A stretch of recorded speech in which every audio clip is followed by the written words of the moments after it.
They can't all be winners in 2026, can they?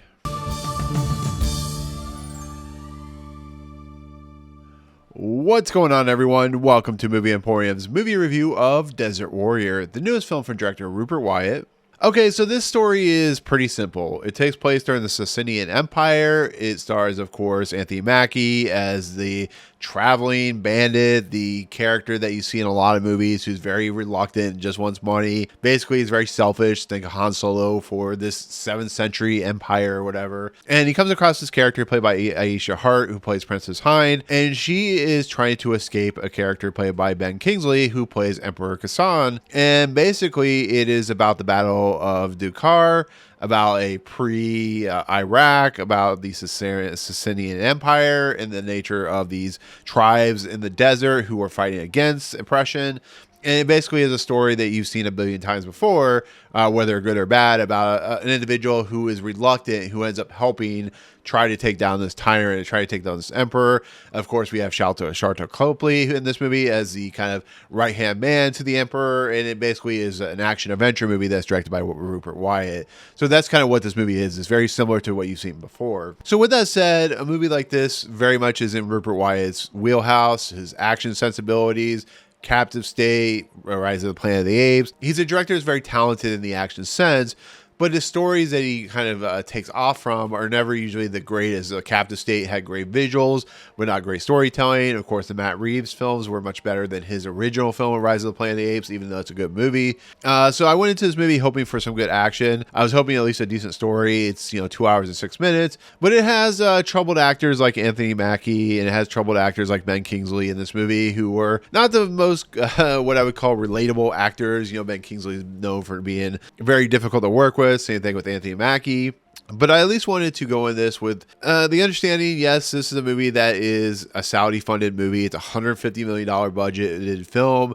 It's not going to make $150 million. I can tell you that right now. And it's set during the 600 to 611 AD, so about 2,000 years ago. And it's a movie set in the Sassanian Empire, and of course during pre-Iraq and pre-Islamic battles and stuff like that. So the question remains: is this movie any good? I will get the negatives out of the way. The story is pretty rote. It's pretty boring. It's very tropey. It's very unoriginal. It does exactly what you expected to do. The character that Anthony Mackie plays is the exact type of trope that you expect him to play. The reluctant hero. You have the one that he has to rescue, the princess. You have the battling like the armies. It very much feels like that movie that you come to expect that releases once a year. And with that said, it's a movie that just kind of bored me to tears, to be fairly honest. I never found anything relatable with these characters. I never found anything new or justifiable that makes this movie anything unique or original. Ben Kingsley is basically in this movie for like a minute, and he looks bored as heck in this movie. Sharlto Copley is playing a typical bad guy, similar to what he played in, I think, that movie with Matt Damon.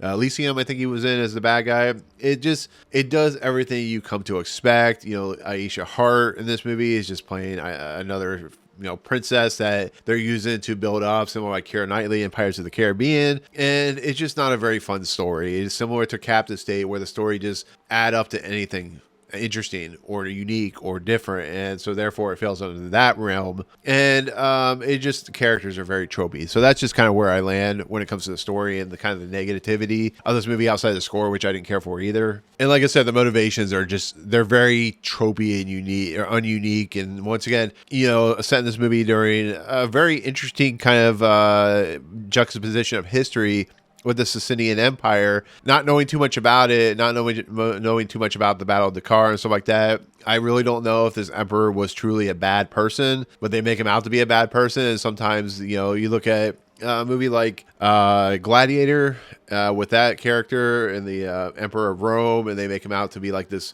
really not terrible person, and he was. So I don't know. I don't know if the Ben Kingsley character is a truly terrible person. I'm sure you guys will let me know in the comments. But the good things out of this movie's absolutely gorgeous. This movie takes its setting, which is in the desert of Iraq and desert of Arabia, and just completely runs with it. And this is the thing that Rupert Wyatt is so good at doing, is the juxtaposition of really big concepts on his views and his visual flair and the epic scope of what this movie does. And there's homages to famous movies in this, and homages to just how beautiful the landscapes of these desert worlds are. And like, you know, the visual effects that they're using in this movie are pretty seamless and pretty well put together.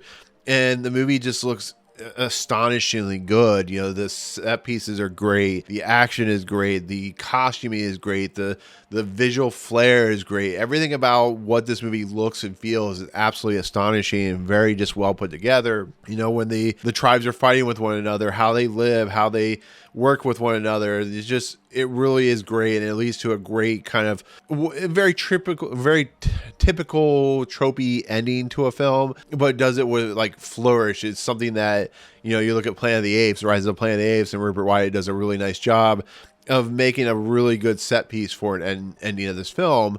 I just wish the story held up. So it's a very beautiful looking film. It's a very gorgeous film. It's shot really well. It will look stunning on 4K when it comes to 4K Blu-ray. And if you go into it knowing that this movie looks gorgeous on a action style more than its story, I think you'll get more out of this movie. I think where it goes, once again, it just is not really original. And I think, you know, watching just this desert world, this desert society, and watching these characters that kind of fill out the world itself, I think they do it. I think Rupert Wyatt and his cinematographer and his editors do a nice job of just giving us a really beautiful looking kind of movie, and very beautifully shot, and gives, you know, for something that's so unforgiving, which is the desert, it does a nice job of showing the beauty of it and showing how this world operates. So I give a lot of credit to that.